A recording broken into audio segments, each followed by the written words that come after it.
예수님께서 제자들에게 유혹에 빠지지 않게 기도하라 그렇게 말씀하셨습니다. 혹시 유혹에 빠져서 시험을 당해 보셨는지 모르겠습니다. 지난 주간에 우리 교회 성도님들이 시험을 많이 당하셨습니다. 장로님 한 분은 일하시다가 발바닥에 못이 찔려서 많이 어려움을 겪으셔서 입원해서 수술을 하셨습니다. 또 권사님 아드님께서 지난 주간에 소천하셔서 장례를 치르셨습니다. 아직 젊은데 말입니다. 또 집사님 아버님께서 소천하셔서 장례를 치르셨고 권사님 외손주가 수술을 했습니다. 또 군에 간 아들을 둔 집사님 가정의 아들이 군 훈련 중에 건강이 안 좋아져서 위내시경을 외부 병원에 와서 받았습니다. 조직 검사를 기다리고 있습니다. 저도 지난 주간에 시험에 빠졌었습니다. 어제 저녁에 설교 원고가 다 사라졌습니다. 근데 신기한 것은 지난주에 만들어 놓은 기초만 남아있고 거기 4일 동안 열심히 덧붙인 자료들이 어젯밤 12시 지나서 막 마감하려고 하는데 사라져 버린 거예요. 지난번에도 한번 그래서 제가 속을 많이 썩었는데 오늘은 그나마 그 원고도 일부 예배 때는 떴는데 2부 예배 때는 또 인터넷에 문제가 있어서 아예 안 떠서 제가 핸드폰을 들고 와서 핸드폰에는 이게 이제 인터넷하고 상관없이 뜨니까 지금 하고 있습니다. 제가 가만히 생각해 봤어요. 이게 누구에게 문제가 있을까?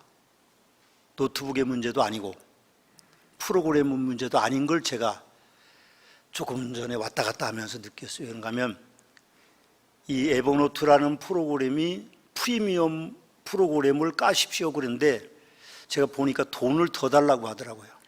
그래서 이거 뭐 굳이 뭐 내가 얼마 쓰지도 않는데 그러고는 안 깔았더니 얘들이 돈 더 달라고 아마 그렇게 하는 것 같습니다. 제 원고가 에버노트에 저장되어 있는 것이 약 700개가 넘습니다.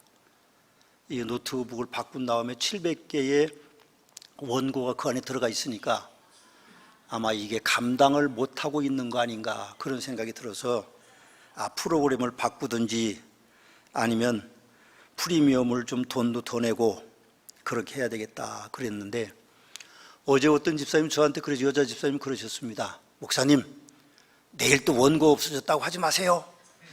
그런데 그 얘기를 내가 듣는 순간 띵 하더니 저녁에 원고가 사라진 거예요. 그래서 제가 생각에는 아마 그 집사님의 영성이 나보다 뛰어난 것 같다 그 생각을 해서 일부 예배 끝나고 복도에서 만나서 제가 그랬습니다. 집사님 영성 좀 죽이세요. 집사님 때문에 제가 어려움을 겪잖아요. 그랬더니 웃으시더라고요. 근데 더 좀 재미있는 얘기는 1시쯤 제가 막 찾다가 안 돼가지고 여보 이거 다 날라갔네 큰일 났네 그랬더니 우리 집사람이 뭐라고 하는지 아세요? 위로하는 게 아니고 은퇴할 때가 다 돼서 그런 거예요. 그렇게 얘기해서 제가 시험에 더 들었습니다. 아니 아내가 돼가지고 여보 어떻게 해요? 그 말이라도 해야 될 텐데 은퇴할 때가 다 돼서 그래요. 그렇게 얘기하니까 제가 좀 시험에 들었습니다. 우리가 가지고 있는 이 성경이 얼마 전에 개역 개정으로 바뀌었는데 옛날 성경은 개역 성경입니다. 거기 보면 유혹에 빠지지 않게 기도하라 하는 것이 시험에 빠지지 않게 기도하라고 번역이 되어 있습니다. 저는 설교 제목을 유혹에 빠지지 않게 기도하라 그렇게 오늘 본문으로 정했다가 옛날 성경을 보고 시험에 빠지지 않게 기도하라 그렇게 바꿨습니다. 왜냐하면 유혹은 외부로부터 오는 것을 말하는 것이고 시험은 그 유혹을 받아서 그 유혹을 이기지 못해서 겪는 우리의 잘못이 있기 때문에 유혹에 빠지지 않게 기도하라 그거보다는 시험에 빠지지 않게 기도하라 하는 것이 내 책임이 더 강하고 성도들의 책임이 더 강할 것 같아서 저는 시험에 빠지지 않게 기도하라 그렇게 이제 설교 제목을 정했습니다. 우리들에게 시험의 유혹은 어떤 것일까요? 많겠죠. 그러나 요한일서 2장 16절 말씀에 보면 세상에 있는 모든 것이 육신의 정욕과 안목의 정욕과 이생의 자랑이니 다 아버지께로부터 온 것이 아니요 세상으로부터 온 것이라 그렇게 말씀하셨고 갈라디아서 5장에 우리의 시험을 말씀하시는데 성령의 9가지 열매와 대조되는 것을 말씀하시는데 음행과 더러운 것과 호색과 우상숭배와 주술과 원수 맺는 것과 분쟁과 시기와 분냄과 당짓는 것과 분열함과 이단과 투기와 술취함과 방탕함, 이런 것들이 우리들의 시험거리가 된다고 성경은 우리에게 말씀해 주고 있습니다. 예수님께서도 친히 시험을 당하셨습니다. 십자가를 지시는 어려움이 그의 바로 목 앞에 와 있을 때 예수님은 어떻게 이기셨을까? 생각해 보십시오. 예수님의 시험은 우리가 당하는 시험과는 비교가 되지 않고 무서운 겁니다. 우리 시험이 당하는 것은요, 우리가 이길 수도 있습니다. 하나님의 성령의 능력으로 겨우 음행하는 것, 겨우 더러운 것, 겨우 호색하는 것, 겨우 우상 숭배하는 것, 겨우 주술하는 것, 겨우 원수 맺는 것, 겨우 분쟁하는 것, 겨우 시기하는 것, 겨우 분내는 것, 겨우 당짓는 것, 겨우 분열하는 것, 이단, 투기, 술취함, 방탕함, 이런 정도이기 때문에 우리의 시험들은 크게 문제가 되지 않습니다. 혹시 우리가 넘어져도 하나님께서 우리에게 회개할 기회를 주시고 우리가 그 회개할 수 있다고 하면 그 죄가 사함받기 때문에 큰 문제는 아닌데, 예수님이 당하시는 시험은요 무서운 것이었습니다. 인류 역사상 최고의 형틀입니다. 그 십자가는 로마의 형벌 방법인데 국가의 전복을 꾀하거나 아주 무서운 죄를 짓는 것, 엄청난 요즘과 같은 그런 성폭력 수없이 많이 저지르거나 살인을 10명 이상 하거나 그런 사람, 무도한 죄를 지은 사람, 극악무도한 죄를 지은 사람들에게만 내려지는 형벌입니다. 근데 그 십자가의 처형 방법은요, 형틀을 만듭니다. 크게 만들고 거기에 양손에 못을 박고 양발을 포개서 거기에 못을 박아놓고, 그리고 죽는 시간까지 기다리는 겁니다. 모든 옷을 다 벗기고 부끄럽게 사람들이 쳐다보고 있고 조롱하고, 그리고 물과 피를 다 쏟을 때까지, 심지어는 보름 이상 죽지 않고 매달려 있는 사람도 있을 정도라고 합니다. 더 심각한 것은 십자가 위에 처형된 사람들은 국가 전복을 꾀하거나 극악무도한 죄를 지은 사람들이기 때문에 시신을 가지고 갈 수 없을 경우가 많았답니다. 그러면 새들이 와서 다 뜯어먹는 거죠. 그런 다음에 뼈만 남으면 시신을 수습하는 그런 처형 방법이 바로 십자가입니다. 그 십자가를 앞에 두고 예수님은 무엇을 하셨을까요? 놀랍게도 오늘 39절에 보면 그분은 습관을 따라서 감람산에, 저 정확하게 말하면 게네사렛 동산에 가셔서 기도했다고 그렇게 말씀하고 있습니다. 참 안타깝죠? 어떤 타협을 볼 수도 있을 것이고 도망가실 수도 있을 것이고, 또 어떤 방법이 있을까요? 아니, 하나님 앞에 기도해서 베드로가 그 말고의 귀를 자르었을 때 예수님이 그 말고의 귀를 딱 붙여주시고는 내가 12영이 더 되는 천사를 동원할 수 없을 줄 아느냐, 그렇게 말씀하신 능력이 있으신 분인데, 천사를 동원해서 로마를 전복시키고 유대나라를 회복시키고 그리고 십자가를 지지 않으실 수도 있으실 텐데 예수님은 그렇게 하지 않으시고 기도하셨습니다. 우리도 가끔 시험에 들죠. 가끔 시험에 들면 그걸 어떻게 해결해 보려고 사람 만나고 막 몸부림치고 그럴 때가 많습니다. 그러나 그것도 중요하지만 우리가 시험을 당하면 먼저 무릎을 꿇고 예수님 닮아서 기도해야 됩니다. 시험 당하면 사람을 만나지 마시고 우선 먼저 기도하시고 하나님이 그 사람의 마음을 바꿔주실 때 사람을 만나고 하는 것이 정상적인 기독교인들의 모습입니다. 예수님이 그러셨으니까요. 예수님은 시험을 이기기 위해 습관을 따라서 기도하셨습니다. 여기 모든 제자들이 간 것이 아닙니다. 베드로와 야고보와 요한만 따라갔고 나머지 9명의 제자들은 그 겟세마네 동산에 가지 않았어요. 왜 가지 않았을까요? 늘 예수님은 12명의 제자들과 동행했는데 말입니다. 그런데 그날따라 예수님이 우리에게 교훈을 주시기 원한 겁니다. 3명의 제자만 동행했죠. 그들만 예수님과 잠깐이라도 기도했고 예수님이 기도하는 모습을 돌 던질 만큼까지 기도했기 때문에 듣고 오늘 본문을 기록한 거죠. 그럼 그리스도인들이 그렇게 많아도 기도하지 않는 그리스도인들이 엄청 많습니다. 하나님을 의지하지 않고 자기의 수단과 방법으로 살아가려고 하는 사람들이 많다는 겁니다. 내 힘으로 어떻게 살겠습니까? 내 힘으로 살 수 없는 것이 세상입니다. 그런데도 우리는 내 힘으로 살아보려고 몸부림칩니다. 우리는 예수님 닮아서 습관적으로 기도해야 될 것입니다. 그래서 그 유혹에서 이겨나서 시험에 빠지지 않는 그런 성도들이 돼야 될 것입니다. 그러기 위해서 우리는 기도하셔야 됩니다. 기도합시다. 사람 바라보지 말고 남의 얘기 듣지 마시고 기도해서 우리가 시험에서 승리하는 복된 성도들이 되시길 주님의 이름으로 축원합니다. 예수님이 또 시험을 이기시려고 무릎을 꿇고 기도하셨어요. 저는 오늘 41절 이 말씀을 읽고는요 생각해 봤습니다. 옛날에는 제가 무릎을 꿇고 기도했어요. 제가 다리가 좀 불편한데도 신방을 가면 꼭 무릎을 꿇고 설교했습니다. 그 시대에는 쇼파라는 것이 없었습니다. 자부동이라는 방석도 변변찮은데 무릎을 꿇고 30분, 40분 그렇게 설교하거나 목장 예배를 드리면 쥐가 나서 일어나지를 못했어요. 근데 요즘은 다 쇼파에 앉고 또 강단에도 다 이렇게 의자를 놓고 그리고 책상에서 기도하고 여러분들도 의자에 앉아 기도하니까 무릎을 꿇고 기도한 적이 언젠지 생각이 나지 않습니다.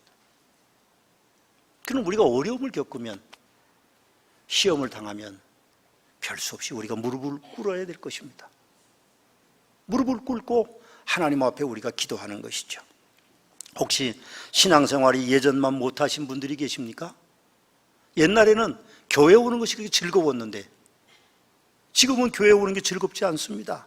옛날에는 성도들 만나는 게 그렇게 기다려주고 만나면 반가웠는데 왠지 보기 싫은 사람들이 생기고 왠지 안 보면 될 사람들이 자꾸 생기고 그렇게 되다 보면 우리 기쁨을 잃습니다. 옛날에는 성도들 만나는 게 친구를 만나는 것보다 좋았죠. 옛날에는 성경을 읽으면 은혜스러웠습니다. 그런데 지금은 성경을 읽어도 기쁨이 없습니다.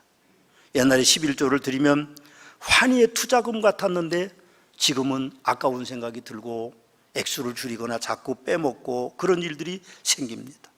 또 옛날에는 교회 일을 하면요 그렇게 기뻤어요. 우리 집사람이 그러시더라고요. 어떤 권사님 보고 아이고 우리 권사님이 저렇게 얼굴빛이 환하고 힘이 솟는다고. 요새 계속 와서 일을 하시는 거예요. 몇 분이 오셔서. 근데 내가 보기는 이 뜨거운 날씨에 얼굴이 뻘겋도록 그렇게 일을 하시는데 집에서는 또 일을 못 하시는데 힘이 없어서 교회에 오면 힘이 난대요. 근데 시험에 들면요 집에서나 교회에서나 힘이 없습니다. 즐거움이 없어요. 옛날에는 목사를 보면 하나님 보는 것처럼 즐거웠는데 요즘은 혹시 목사 보는 것이 좀 껄끄럽지 않는지 모르겠어요. 괜찮습니다. 저도 여러분 볼 때 껄끄러울 때가 있어요. 그러니까 여러분들도 저를 볼 때 껄끄럽지 말라는 법이 없습니다. 괜찮아요. 우리가 시험에 들면 모든 것이 다 껄끄럽습니다. 근데 어디에 원인이 있는지 아십니까? 요한계시록 2장 4절과 5절 말씀에 에베소 교회에 그런 말씀하십니다. 너를 책망할 것이 있나니 너의 처음 사랑을 버렸느니라. 그러므로 어디서 떨어졌는지를 생각하고 회개하여 처음 행위를 가지라. 만일 그렇지 아니하고 회개하지 아니하면 내가 내게 가서 내 촛대를 그 자리에서 옮기리라. 여러분과 저도 그럴 때가 있습니다. 어디서 떨어졌는지 모르는데 첫사랑을 잃어버렸어요. 첫신앙을 잃어버린 겁니다. 왜 그런지 원인도 알 수 없을 정도로 우리는 어쩌면 시험에 깊이 빠져 있습니다. 사망의 운치만 골짜기를 지나간 죽음을 앞두고 있는 상태, 영적으로 죽음을 앞두고 있는 상태까지 내려갈 수 있다는 겁니다. 그러나 주의 사자는 말씀합니다. 어디서 네 첫사랑이 떨어졌는지 회복하라고 말합니다. 우리가 신앙생활에 어려움을 겪고 시험에 혹시 빠지거든 돌아봐야 됩니다. 어디서 문제가 있는지. 그걸 해결해야 여러분들이 새로운 신앙의 아름다운 발전이 이루어지게 되는 것입니다. 오늘 예수님은 그래서 무릎을 꿇고 기도하셨습니다. 애절하게 간절하게 그분이 기도하신 것이죠. 그리고 예수님께서는 시험을 이기시려고 하나님의 뜻대로 살려고 기도하셨습니다. 42절에 보면 그렇게 기도하셨습니다. 아버지여, 만일 아버지의 뜻이거든 이 잔을 내게서 옮기시옵소서. 그러나 내 원대로 마시옵고 아버지의 원대로 되기를 원하나이다. 하나님의 뜻대로 살려고 예수님은 기도하셨어요. 아무리 그분이 하나님이시지만 완전한 인간으로 오셨습니다. 배고픔도 하시고 삶의 어려움도 하셔서 가장이 돼서 목수일도 하시고 그리고 어려움도 겪으셨습니다. 그렇게 걸어다니시면서 힘들게 사람들의 구박과 핍박을 받으면서도 복음을 증거했던 그분이 오늘 하나님의 뜻을 구합니다. 십자가가 어렵죠. 쉽지 않습니다. 주님은 아십니다. 많이 보셨을 거예요. 십자가 처형되는 모습을. 그런데 예수님이 그 십자가를 지고 가셔야 되기 때문에 자기의 뜻으로는 십자가를 질 수가 없습니다. 오죽하면 아버지여 이 잔을 내게서 옮기시옵소서라고 기도했겠습니까?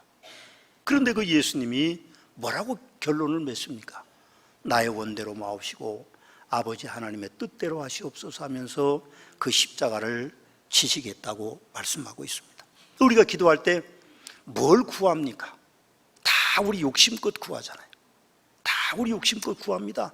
뭐 주세요, 뭐 주세요, 뭐 되게 해주세요, 뭐 낫게 해주세요. 다 그렇게 구하는데 하나님의 뜻이 과연 어디에 있는지에 대해서 우리는 생각해 본 적이 별로 없습니다. 하나님의 뜻이 과연 뭘까? 왜 내가 아플까? 왜 내 자식이 아플까? 왜 우리가 사업이 이렇게 어려울까? 왜 우리가 이렇게 흔들릴까?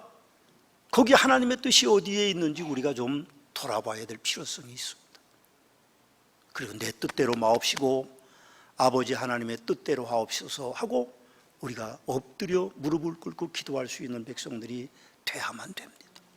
평생을 신앙생활하면서 한 번도 하나님의 뜻을 구해본 적이 없는 분들이 너무 많습니다. 우리는 하나님의 뜻대로 기도해야 됩니다.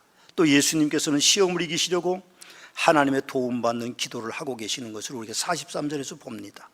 말씀해 보니까 예수께서 힘쓰고 해서 더욱 간절히 기도하시니 땀이 땅에 떨어지는 핏방울같이 되더라 그렇게 말씀하시는데 43절에 보니까 천사가 하늘로부터 예수께 나타나 힘을 더하더라 그랬습니다. 그러면 예수님이 기도하실 때 천사가 도왔다는 말씀은 저는 인정할 수가 없습니다. 문자는 그렇게 되어 있습니다. 그런데 누가가 왜 이걸 적었을까? 예수님이 기도하시는데 천사가 돕지 않아도 됩니다. 그분은 하나님이십니다.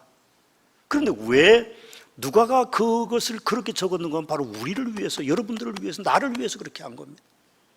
우리가 기도하면 누가 돕습니까? 하나님이 천사를 보내주셔서 돕는다는 겁니다. 우리 시험에 빠져서 내 뜻대로 안 될 때가 많아요. 마음을 돌이키기가 어렵습니다. 다시 회복되기가 너무너무 어렵지만 우리가 기도하면 하나님께서 천사를 보내셔서 우리를 바꾸어 주시는 겁니다. 그것이 하나님의 놀라운 은혜입니다. 그것이 우리가 경험해야 될 하나님의 놀라운 은총입니다. 하나님이 우리를 도와주십니다. 어느 때요? 예수님처럼 우리가 기도하면 하나님께서 천사를 보내셔서 우리를 도와주신다고 하시는 것입니다. 그런 경험을 하셨는지 모르겠습니다.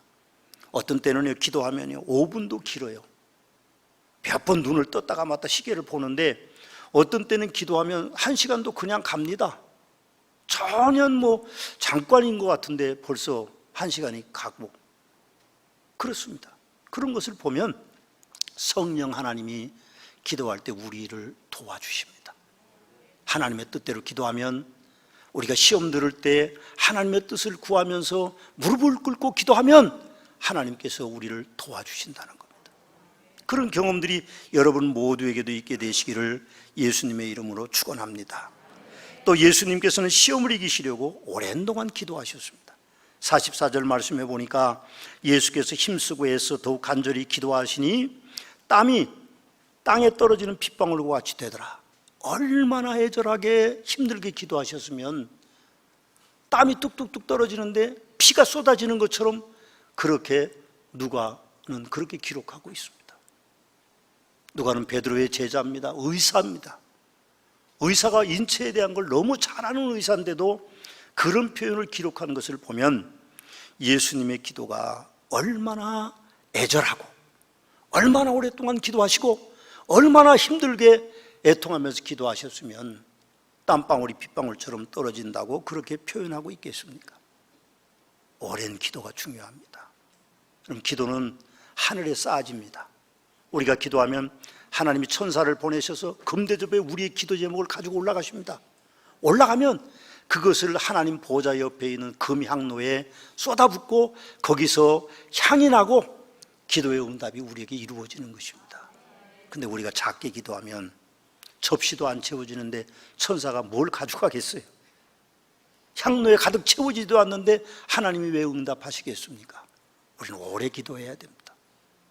응답되지 않는 것 같아도 우리가 기도하면 하나님의 뜻대로 응답되는 역사가 나타나게 됨을 우리는 기억해야 됩니다. 우리도 예수님 닮아서 시험 들면, 아니면 시험 들기 전에 우리가 하나님 앞에 기도해야 됩니다. 하늘 보좌에 쌓아놓고 그것이 때가 되면 하나님이 우리에게 그 기도의 열매로 주시는 겁니다.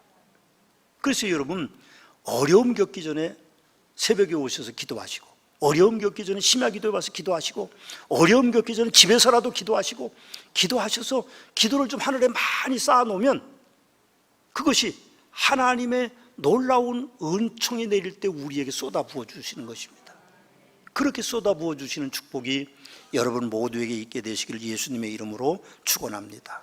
저는 마지막으로 예수님의 기도를 보면서, 시험에 앞둔 기도를 보면서 예수님의 기도는 승리자의 모습의 기도였습니다. 오늘 말씀에 우리 45절 46절에 보면 기도 후에 일어나 제자들에게 가서 슬픔으로 인하여 잠든 것을 보시고 이르시되 어찌하여 자느냐, 시험에 들지 않게 일어나 기도하라, 그렇게 이야기했습니다. 예수님이 기도 자리에서 일어나셔서 십자가로 가시는 겁니다. 제자들에게 오셔서 왜 자느냐, 시험에 들지 않게 기도하라, 그렇게 말씀하셨습니다.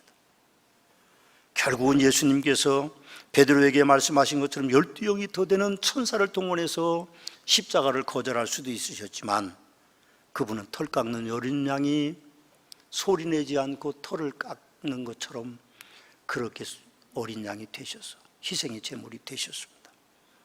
우리도 예수님처럼 시험에서 이기려면 기도해야 됩니다. 근데 제가 부탁드리고 싶은 거 있습니다. 기도하면 그대로 이루어진 줄로 믿고 자리에서 일어서십시오. 기도의 처소에서 일어서십시오.